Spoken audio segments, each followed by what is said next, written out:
from the fire. Eventually, the EPA released some information about air testing that happened within the half-a-mile evacuation zone that took place, and they found benzene, hydrogen cyanide, and several other chemicals at concerning levels within this half-a-mile zone. If you want more information about the initial explosion, that video will be linked below, and you can get some of that information there. But today, I'm going to go over a few new issues surrounding this tragic event that again took place in Richmond, Indiana. First, we're going to go over the fact that residents are now being allowed back inside of this half-a-mile zone that had been evacuated, and this is despite the fact that benzene levels are still being found in the air. Now, the EPA has not released all the specifics here. It's saying low levels of benzene, so we'll get into that in this video. We're also going to cover the EPA not responding to my questions about residential air testing in this area. In my opinion, residential air testing should absolutely be taking place, considering the neighborhoods that are in this area are the area where benzene is still being found at low levels in quotations, because we'll also get into the fact that low levels of benzene can still be harmful, according to NIOSH and OSHA guide that this happened in Wayne County, Indiana. Health department is putting out about how these residents should be cleaning their homes. Some of the stuff in there certainly leads me to believe that it's not safe for these folks to be here without some sort of residential air testing being done. So we'll go through that document that was sent to residents. And then finally, a rare mainstream media story that actually ties this incident together with East Palestine and talks about how all of these tragic toxic events that are going on across the United States are very clearly becoming a big problem. Obviously, we've been talking about that here on Status Coup for a while. Nice to see at least a 1.5 minute story done about it in the mainstream media. I doubt that they're going to talk about it anymore after that, but wanted to give a little bit of a glimpse into that. But first, we're going to start with the EPA's latest statement on this. Colin, we can go ahead and pull that up on the screen. Alrighty, so this is the April 17th update. EPA is conducting 24-hour air monitoring until the Richmond Fire Department declares the fire is out due to the potential for flare-ups at the site. For all contaminants, overnight air monitoring results were non-detectable levels except for particulate matter. Particular levels were, quote, good in the range according to the Air Quality Index. Air sample results for volatile organic compounds were mostly non-detectable levels, with one low-level detection for benzene. That seems like it would be a problem to me, but I don't know. I guess you and I'll sleep with benzene in the air. But EPA posted roving air monitoring data to the website and will post final validated air sample results when available. Yesterday, Wayne County Emergency Management Agency made the decision to lift evacuation order in the half-mile radius surrounding the site. EPA's air monitoring data and preliminary air sampling data taken at the site and in the surrounding communities was provided to the EMA and to the Wayne County Health Department. EPA's data sharing agreement with local, state, and federal responding agencies allows the agency to share preliminary data with these entities. Final data will be made public after the quality assurance / quality control processes. So again, in that, the big red flag to me is, it's making everything sound like everything is fine and dandy, but we are still detecting low levels of benzene just north of the site. We'll get into that in a second, but there are neighborhoods in this area. Benzene is not something you want to mess around with. To prove that point, we can go ahead and pull up the next document here, which shows that it shows a couple things. Number one, depending on what you look at, OSHA or NIOSH data. Again, let's look at NIOSH here. The recommended airborne exposure limit, or REL, is 0.1 parts per million, averaged over a 10-hour work shift, and 1 part per million not to be exceeded during any 15-minute work period. Meaning you shouldn't be exposed to 1 part per million of this for 15 minutes. And one major thing of note here, I'll be very curious to see the specific instruments that have been used to test for this stuff, but 0.1 parts per million, in a lot of cases, is the low threshold for what the instruments being used by the EPA, at least in East Palestine, that was their low bar of what they could accurately test for. So that's a major red flag. And I'll say up here too, early on in this at least, we were hearing reports of smelling some of these things. The odor threshold for benzene is 12 parts per million. So if you're smelling chemicals, again, there's other chemicals involved here, but one of the chemicals is benzene. And you can see right here, the odor threshold for benzene is 12 parts per million. Now you can also look at OSHA and see, OSHA's exposure limit is 1 parts per million, averaged over an 8-hour work shift. 5 parts per million not to be exceeded during any 15-minute work period. So that's obviously higher than the NIOSH levels. But still, we're not talking about workplaces here. We are now talking about people's homes in a lot of cases here, because again, this happened right on the edge of a neighborhood. Colin, you can go ahead and pull up the map here. But again, you see the factory right here, and just to the north is a pretty freaking big neighborhood. How come this is okay? How can these residents have not seen specific results and be told that it's fine to return? This process should be much more transparent, just like it should be in many of these places. But yet again, it is not transparent. And when we get into more of the nitty-gritty here, again, so I initially reached out to the EPA about residential testing, and they were like, oh, well, this isn't necessarily our thing we're in charge of. The fire department's still in charge. Maybe try reaching out to Wayne County Emergency Management. So I've reached out to Wayne County Emergency Management twice, and they've yet to respond to either of my requests for comment about residential air testing. Again, we saw this play out in East Palestine, where residential air testing needed to be done. There, the residential air testing that was done was vastly insufficient. The EPA themselves admitted that the devices that they were using weren't reading low enough levels, but the correct equipment does exist to do this the right way. They can be using more sensitive monitors. They can be doing other samples where they swab surfaces in the homes and send them to a lab to be, come back as everything's all good. They're not doing this right now. And I'm not even getting to the end of this where dioxins could be coming into play. Dioxins were absolutely created during this fire. We saw images of the black smoke. You can see them right now, images of the black smoke.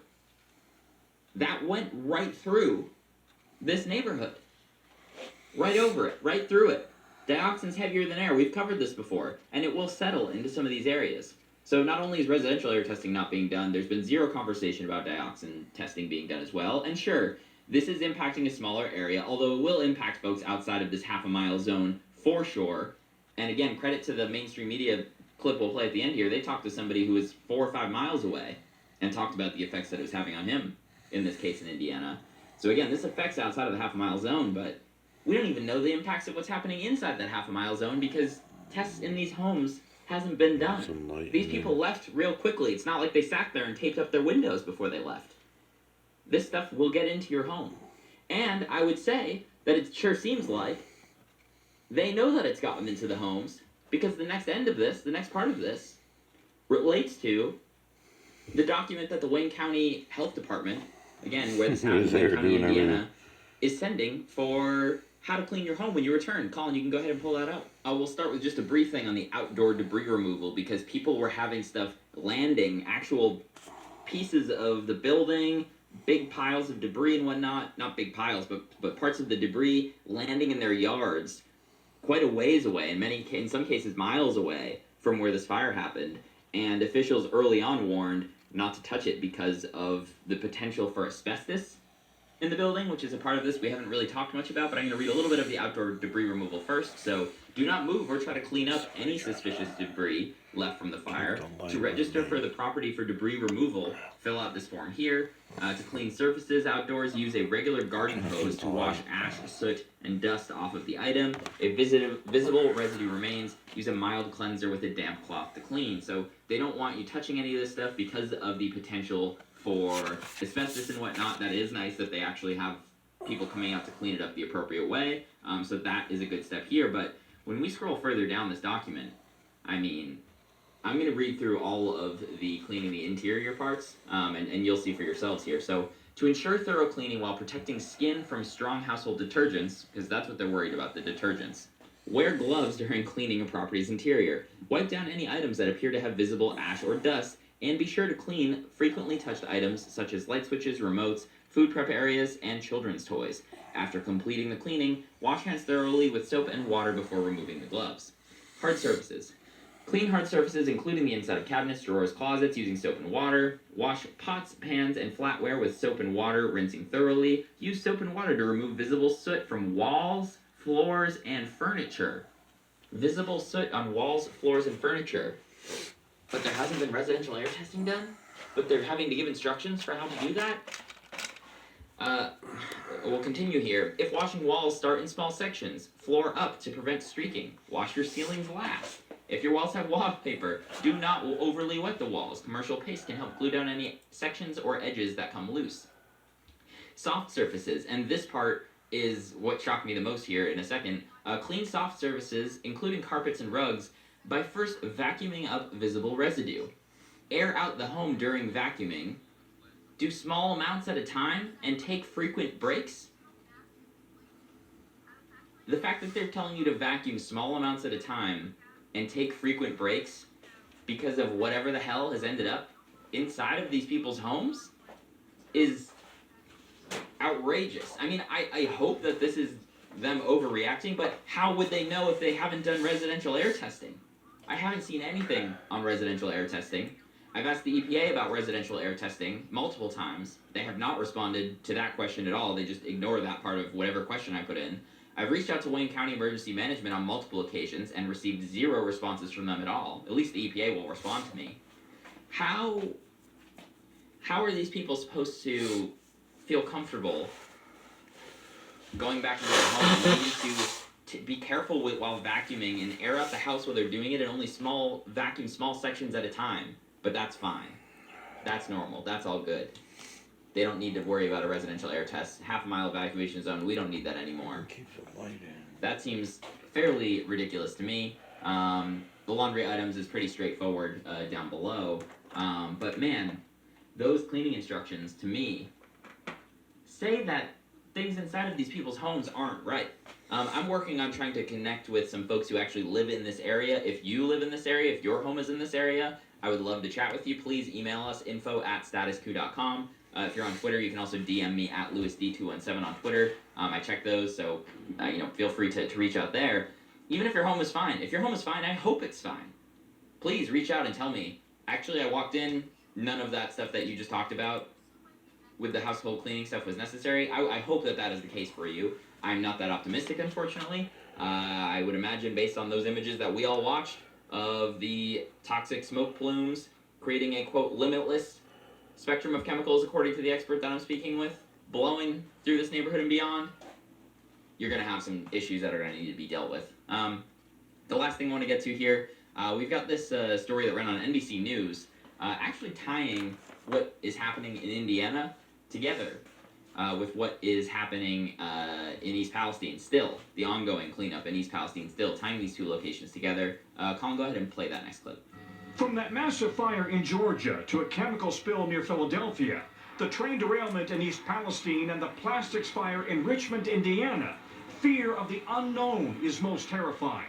The EPA finding hydrogen cyanide, benzene, chlorine, and carbon monoxide. It's hard for me to breathe, and my lungs are hurting. I have extremely bad headache. Lynn Childers already had emphysema. He lives 5.5 miles from the Richmond fire and was outside gardening with his great-grandchild. And this black looked like soot or something falling from the sky. Sharice Munyon lives in East Palestine. I'm concerned with myself, but I want to make sure that my kids are going to be okay. A coalition of groups working to track and prevent chemical disasters estimates there's a chemical fire, explosion, or toxic release every other day in this country. That is just simply too much. You can't smell cancer on your skin, right? So these chemicals can do harm either immediately or over a long period of time. The coalition wants stronger EPA regulations on hazmat storage, switching to safer alternatives, and informing communities and firefighters of the toxins in their backyards. Lung experts warn even minimal exposure to some toxins can do lasting damage. The effects can last for some time, and how long? Could be weeks, could be months, could be years. Lynn Childers is most concerned for his 4-year-old great-grandchild. My time probably is short in this life. But my grandchildren and my great-grandchildren, what's the long-term health effects of this going to be on her? The chemical concerns come as non-smoking lung cancer rates are rising in the U.S. Researchers blame exposure to air pollution and toxins. So again, fairly rare to see those stories in mainstream media for whatever reason. I'm glad that it got a little bit of coverage here and that they're seeing some of the bigger picture here of, Yes, this is impacting Richmond, Indiana right now. Yes, this is impacting East Palestine right now. Yes, this is impacting dozens of other places that we're not hearing about right now.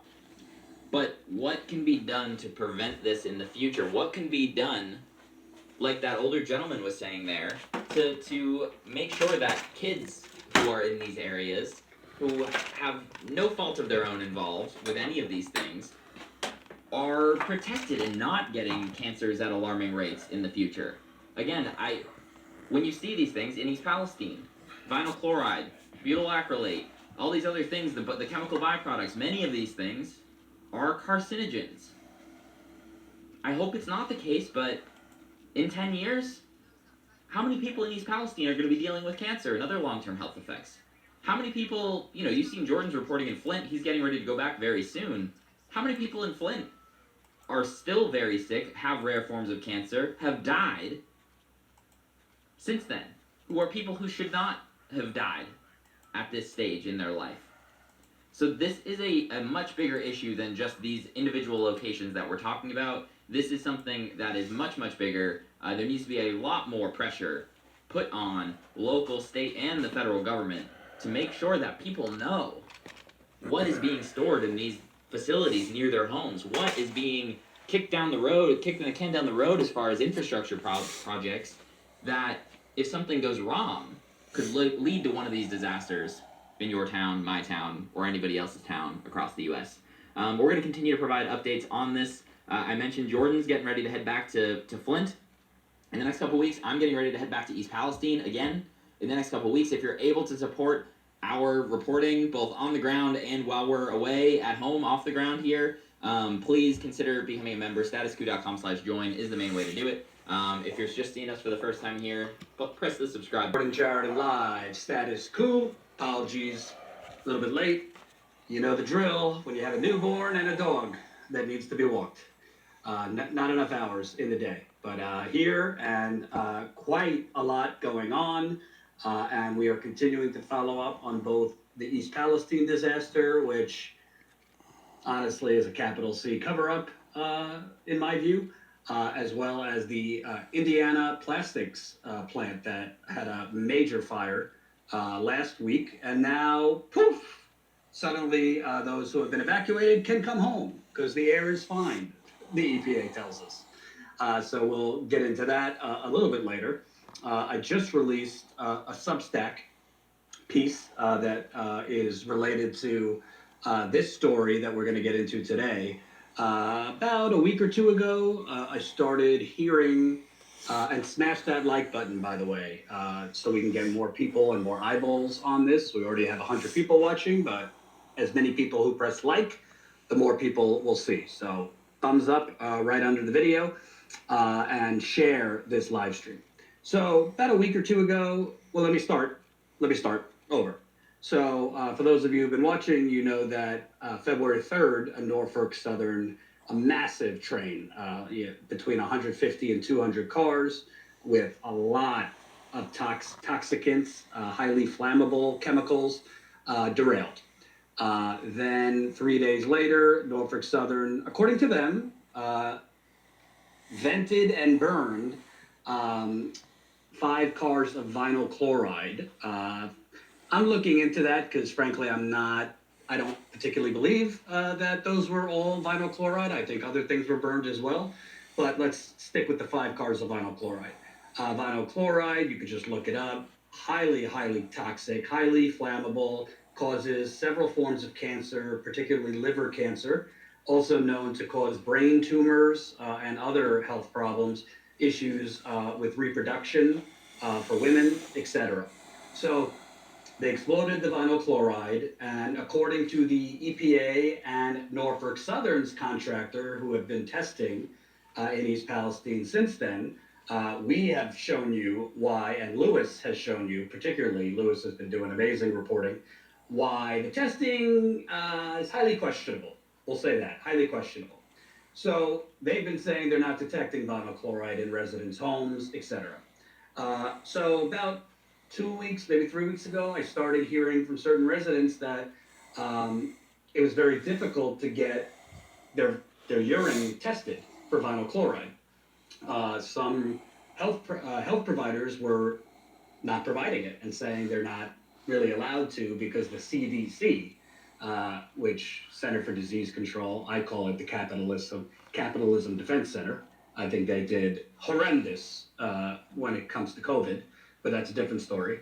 But the CDC was recommending against testing for vinyl chloride. I said, why is that?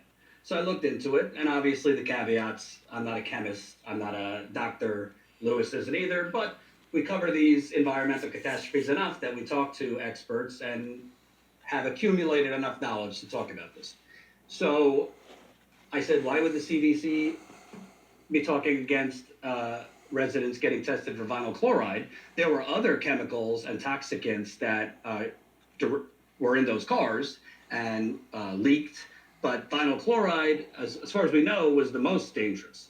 So I looked into it, and on first glance, vinyl chloride, it metabolizes fast in the body, so after exposure, it is believed that it leaves your body after 24 hours. So apparently the CDC's, the story they were I sticking wonder to what that is was, going up his well, nose here. we're not going to have residents test for it now because it would be gone Here and already out of their everything, system yeah. if they were exposed. That's under the assumption that they were only I'll look exposed at to that vinyl later. chloride in the days after this February derailment. That's apparently what the CDC's mindset and philosophy is based on. But why didn't they test all residents right away after this derailment? That's the first question. Ear. And Oh, here we go. why are you presuming Wrong that angle. they were only exposed then and aren't testing now to see if there's any subsequent exposure? So I had a resident send me her vinyl chloride results. I interviewed Look her. at that a little. There was some question about the testing and whether they did it right, so I told her, I think you should go back because the experts I spoke to said they tested you the wrong way. But then I saw a video, which we've obtained, which we're going to play parts of today, where a resident in East Palestine who has been very sick, not a relatively young guy, 48 years old, him and his family lived 200 yards, let me repeat, 200 yards from where the train derailed and burned. He's had nosebleeds, headaches, burning eyes, and other symptoms, chest pains. His fiance has had rashes, among other symptoms. So he went down because he was having trouble getting a script. You know, your doctor has to write a script for certain blood tests or urine tests. So he went down to his local healthcare provider in the beginning of this month to try and get that script. Let's play, there's several clips, he recorded it. There's several clips from this, and then we're going to bring Eric on. But let's play the first part. He was at Mercy Health in East Palestine. Our lab does not do the orders. They don't. What if I have a prescription? Can you do it then? We like you're asking Amy to give you a script. No, I can get a prescription from another doctor to have it done. Mercy Labs do not do that. See here, when I talked to the other person from the Mercy Health, they told me it was because under this the guidelines of the CDC. Who did you talk to from Mercy? I talked to whoever the lady is on that you call and you get the The automated. call center? Yeah. Oh, they're from Cincinnati. They have no clue what we're doing. Oh, body I can imagery. tell you that right now. Well, I'm just telling you Part that of some people got body tested for imagery. this, and They Arm, didn't do it through a Mercy lab. arm, Okay. okay. head. Who would give you the Body. script? Dr. Chai said that he would write the scripts out for us. Who's that? Dr. Chai. Yeah, I don't know who that is. He's from Something, town here. He's over there. line. He's from Pennsylvania. Yeah. But he says that he could Some he'll body write me a imagery. prescription for it. It's finding somebody to do the Yeah, test. because you can even see both legs. Because I have it on video about the EPA guy saying, you know, that they're opening Oh, the it's a tracks female, up too much too. at a time, and when they come up the north side, You see the I bet they're boobies, gonna but open it where up the in smaller hell? increments. I can't leave because I have foster kids. I can't go through those kids, and I can't get tested. I'm still, you know, Amy put me on antibiotics for 2 weeks, and I'm still sick.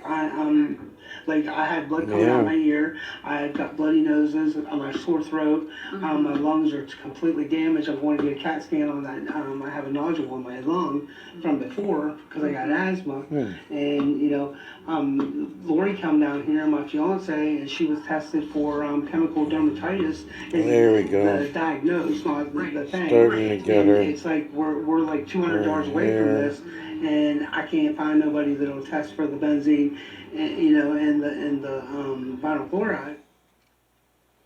Wow, and here's a real pretty one next door. So Next to that that was body the first imagery, clip. pretty face. And this was not a doctor. I don't know if it was a front desk person or somebody with Mercy. So let's bring Eric on now and Not that start one. from the beginning. This Thanks for one. joining us, Eric. Female Thanks for face. having me.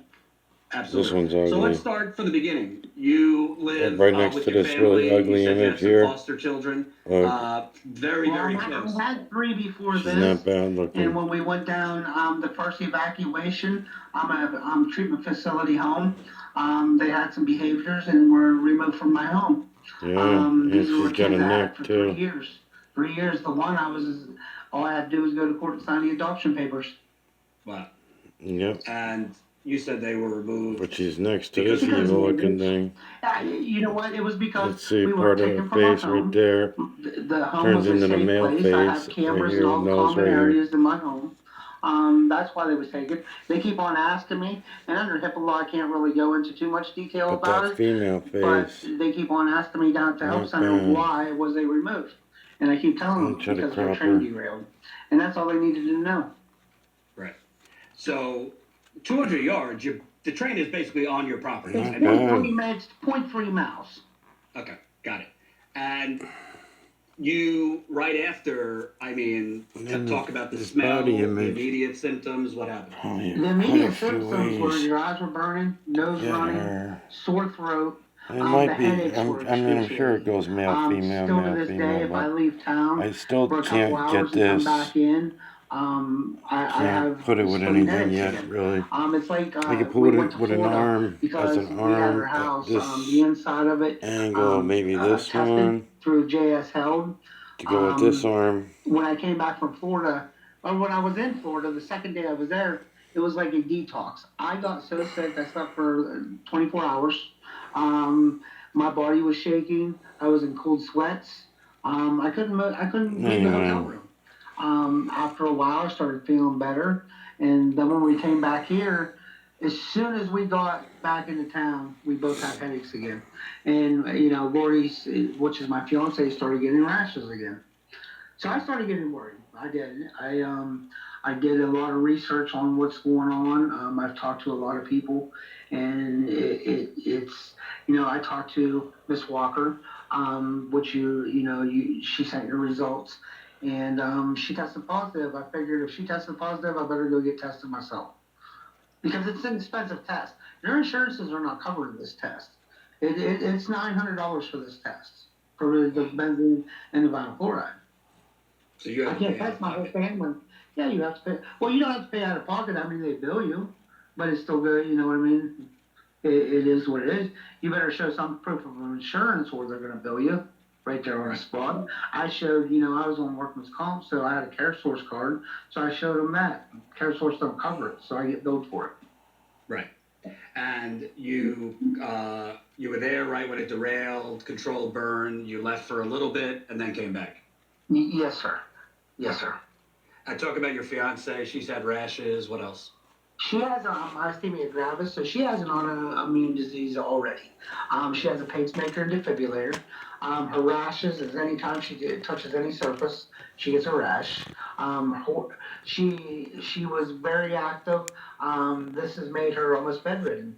She's tired. You start losing like memory loss, short term. Your eyes are burning. It's the same thing. Everybody, and this is what kind of pisses me off about it, that they're using the stress as the same symptoms as what we're feeling. But they're not adding that we have a chemical taste in our mouth like a metal. They're not adding that, I'm sorry, my eyes don't burn from stress. unless I'm tired and been up all night. Now I want to sleep all day. Right. And the whole town didn't altogether Yeah, get we all stress don't got the same related. stress level. Well, it's like, don't play games with me. I've been to the EPA office. I spent probably 4 or 5 hours there. I went to the new clinic. They gave me an attitude when I asked them to read my results because when they sent me my results, I didn't know what it said. So I called the Columbiana toxicologist because the EPA gave me the number, and he was like, "If you're testing positive for it, that means you're being continuously exposed." I said, well, this goes against everything everybody's saying. Right. Absolutely. So let's move on. So you went to the doctor. I showed the first clip. Right away, it's very clear that there's some bureaucracy going on here. They said, oh, well, the number you called, that's Cincinnati. They don't know what we're doing, blah, blah, blah, blah, blah. Yeah. Let's play the next clip, Colin. There's nothing to test for. There's a certain time frame they're telling us it has to be done. But even if I'm paying for it out of pocket, even though there's a certain time frame, why can't I still get the test just at a good? You know what? I'm going to have you talk to one of the nurses. Okay. Okay. If it's a daily exposure, there's no time limit. Because you were just exposed. Well, that's the problem I'm having here. We're being exposed daily, so they don't want to take. They know that it's out of your urine. If you're saying it's a time frame from exposure. So what if I pay for my own test and I don't care about the time frame? See, and when that video first started, they already had a 15-minute meeting when I was standing there and there wasn't nobody there. They had a 15-minute meeting back there all together before that video, at the beginning of that video. It was, I stood there, and, I played really stupid. I'm not as stupid as it seems like on that video. That was all part of how I have to work this. You have to play stupid and keep on asking the same exact questions. Because every time you ask that question or brought up the CDC, you got a little more info and a little more info. And that's how I played it. Right. And what's interesting to me is the woman says they're saying that you have to test for it right away. They, we'll find out later, is the CDC. Every time it was they. Yeah. They. That's what I heard. Yeah, but the thing is, that is under the assumption, because vinyl chloride metabolizes very quickly, within 24 hours it can be. So they're assuming that, well, we're not going to test people a month later, or in your case, 2 months later, because if they got exposed, it would not show up already. That's under the assumption that they're not continually being exposed, which I don't think the CDC would know, because the CDC's not doing testing. And the EPA's testing, as we've shown, I wouldn't put a lot of stock in it. It's inadequate. It came from the supervisor of the EPA's own mouth. It's inadequate. Testing at 0.1 VOC is inadequate. Right. So they come in and they say you're home safe, and everybody, I've got a lot of bashing on Facebook and things because of what I've said, but because they're believing the EPA, they're believing the CDC, and they're definitely believing our city politics. That's a big issue that I'm having right now. They're testing at 0.1 VOC. This stuff is in the millions and billions. Why are they testing at 0.1? And they said, the guy from the EPA says, well, our testing don't go no lower. So the testing that they did in our home and the same one are hanging out in the telephone poles and in the streets, they're inadequate. He sat there and admitted the only thing that's adequate is the bus that drives around here.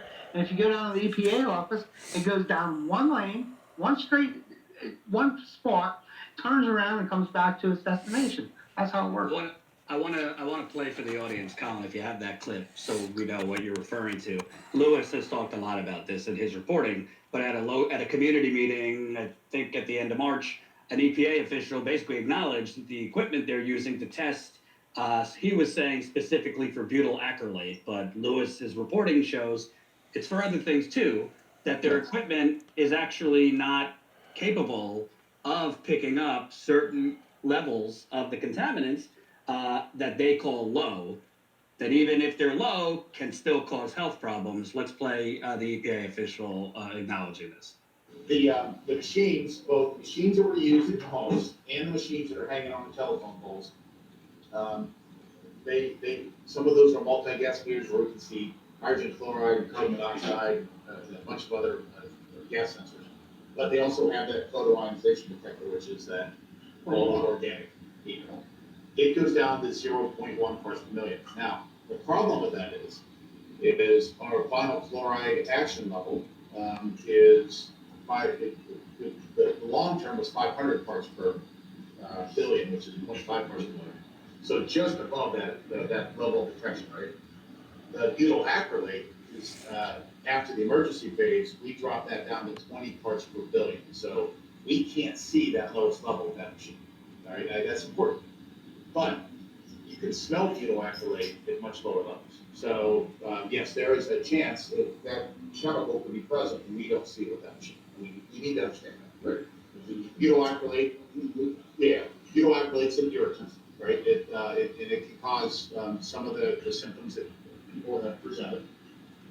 If that is what's causing it, I don't know. But again, we can see to a certain threshold with those machines.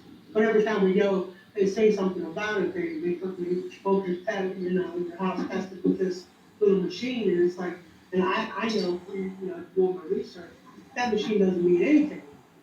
It really doesn't, because if they go below that 0.1 level, your flooring, your walls, your paint, your plastic, everything throws off you and see. That's right. That's right. So it only tells you if you have a serious problem, right? So what I would be concerned about. Death, that would almost be death. What I'd be concerned about with volatile organic monoxide is the vinyl chloride, because vinyl chloride it's a cancer causing agent. You don't want that. You don't want the exposure to vinyl chloride, right? If you have a low level butyl acrylate exposure. I'm winning. Everybody come elect me in 5 years, thank you. If you have a low level butyl acrylate exposure, it's an irritant, right? It's not going to cause any long. So there's so many things with that. First of all, if you have a serious problem, well, what about if you have a medium problem? What about if you have a low-level problem? Because for some people with autoimmune issues, asthma, older, one person could test for butyl acrylate at a certain point and it not affect them. Another person could test for butyl acrylate, and if your machine can't pick it up, it could really fuck them up. Same thing with other contaminants. So the fact that the EPA is acknowledging, we're not going to pick up certain levels, and as Lewis has reported, that's not just for butyl acrylate. He was trying to make it seem that it's only for butyl acrylate. There's a lot of toxicants that the equipment they're using, it's basically testing for like hazardous levels that you would see in a factory or something. Not lower levels that could be in a house that could cause health problems. All right, so we've established that.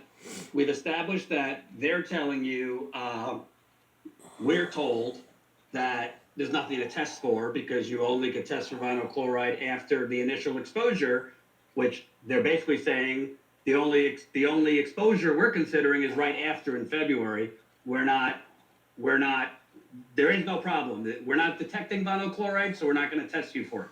Okay, let's smash that like button. We have almost 500 people watching. So far we have the EPA full of shit. Now we have the CDC's full of shit. So it goes on further where we can prove NS is full of shit. So and now our health care providers are full of shit. So who do we got to turn to?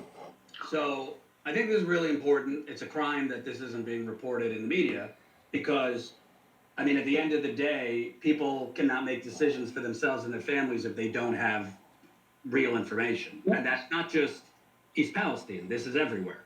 We're going to talk about Indiana later. Let's play the next clip, which is more direct, that they're saying the CDC is telling them not to do the testing. Okay, so we actually just were talking to the doctors and that, so they have to go by whatever Mercy's telling them. Unfortunately, we're not getting answers either. Well, see, here's the thing. This is me being honest. I called up at Mercy Health up in Portland. They told me that it's the CDAC guideline that I cannot be tested for it through Mercy Health because of their guidelines. Okay, so if it comes out of my pocket and you're my healthcare provider, You guys are my healthcare provider. Why can't I pay out of pocket, even though that I understand there's a timeline for this, but I'm still being exposed because I'm 200 yards away from it? Why can't I have that test done if I pay for it out of pocket? So they have not got the okay from higher up. See, we're just an office through them. I know they were, you guys are at. We're not getting all the answers either. All we have been told is that Mercy, the whole Mercy system, and you're right, it is everywhere. Mercy is everywhere. Why are we getting answers? I don't know. I can't answer that. Here's what I was told by this lady. Here's where the CDC also gave you guys that guideline not to do that. So all they said was that the CDC doesn't recommend it, and that it now, from just speaking with our doctors that are here today, they said that, it has to go through who your provider is. So whoever your provider is, we could send them a message and see if, but we can't do the testing here. We don't have the. No, I understand that, but can I get a prescription from my doctor from here to get that done, and I'll pay for it out of pocket? And that's what we just discussed. We would have to, who do you see here? Amy. So she's not here today, so I didn't get to get her, her opinion or whatever she. Because I know it costs $600 to get it done. It's very expensive. Yeah, I don't care whether to pay it because the CDC is saying that there is a time frame, and I feel that they're holding us back from us because that we're going to test positive in our urine, and there's no time frame. Like I said, I'm not feeling the messenger at all. I know. We don't have all the information yet. This is all new to everybody, so. I gotcha. But I just don't see how some facilities smaller than Mercy Health is testing for it, and. You gotta, especially here, we're not a full-on lab, so especially here, we can draw for blood. But even when the doctors try to go in here and search up those tests, they don't come up in our system. What if I went to Mercy Health and went downtown or Boardman, they still might do it, right? So we have all the same system, so I'm just telling you what our providers just told me. All right, that's a little bit longer, but the core, we're not getting answers. All we're being told is the CDC. CDC recommends not testing for it. Very interesting, Eric, because with COVID, their guidance, their recommendations, you couldn't miss it. You go to their website, it's right there. Their Twitter, it's right there. I called the CDC myself after this, and I asked to talk to somebody from the CDC. I got hung up on. Wow. Hung up on. Because they didn't want to talk to you, or? Because I was calling them out, and they didn't want to hear it. They wanted to get, the people that answer the calls are, they're subcontracted off the CDC, so they can sit there and hang up on you or lie to you. The CDC can't. Really? I had enough evidence at that point in time, and it was already spread pretty quick. I don't know if I spread it too quick, but I think it already got back to them. Either that or they're watching pretty closely. And that's part of my feelings also. This all started out because my liver enzymes were sky high. And, that was part of one of the reasons why I was going down there and I was griping about it. Because I want to know why my liver enzymes was as high as they were. And I still Did you have any major health problems before? No, I didn't have no major health problems before. I have, high cholesterol and stuff like that. I cook a lot of food and I eat like a hog. But no, nothing like that. And it's like, you're telling me that there's nothing wrong and I feel something wrong. And the only person that you can trust is your gut. And my gut's telling me when I'm sitting in there and on the toilet that there's a problem here. We're going to get to it because you did test for elevated levels of vinyl chloride. So the tests don't lie. Your levels were elevated. That's according to a chemist I spoke with. And just looking it up, your levels were elevated. But I want to get to, because it gets worse actually. It gets more nefarious. I'm not somebody who across the board says never trust the EPA, never trust the CDC. I'm not saying everybody is a bastard and they all lie, but you have to look on a case-by-case basis. And in this case, why weren't they testing you and your neighbors right away for vinyl chloride? Why aren't they doing, why are they just assuming there's no vinyl chloride exposure a month later, 2 months later. There's weather Got some changes. big fucking ears. Toxicants move with Got weather some ears and too, other patterns. So the fact that they weren't testing in the beginning, the fact that they weren't testing a month after, your test was 2 months later, highly, highly questionable. But then you get to that they tell you the CDC's saying they're urging us not to. I want to read from a chemist what he told me also about your test. Colin, let's start with the first section. So TDGA. So actually, let's show your test results first because it won't make sense without your test results. Let's show Eric's test results. So Eric got tested beginning of this month. Can you go to the part you highlighted? Second page. Yeah. Do you have it in yellow like you did for the Substack piece, Colin? All right. Well, he's getting it because I told him to highlight the part because it was small. But by the way, Colin, I think that's the other person's test. Here we go. So this is Eric's test. So under vinyl chloride metabolite, thiodiglolic acid. Hope I'm pronouncing that right. 0.60 mcg/ml. So the reporting limit is 0.50 mcgs/ml, and thiodiglolic More body acid. imagery. That is the marker for vinyl chloride exposure that you metabolize. So that's what you look for. The creatine level is not really the exposure level. The thiodiglolic is the exposure level. So you're at a 0.60. So I want to read what a chemist told me. I spoke with 2 other people too, but I just got the screen comments from him. So you can put it up, Colin. So the thiodiglolic acid, that's what TDGA in urine, cannot be attributed to vinyl chloride exposure with absolute confidence. There are many factors that affect the timing and degree of TDGA in urine. So a single snapshot of urine TDGA cannot be used to measure the magnitude of exposure. It does, however, indicate a recent exposure. Let me repeat, recent exposure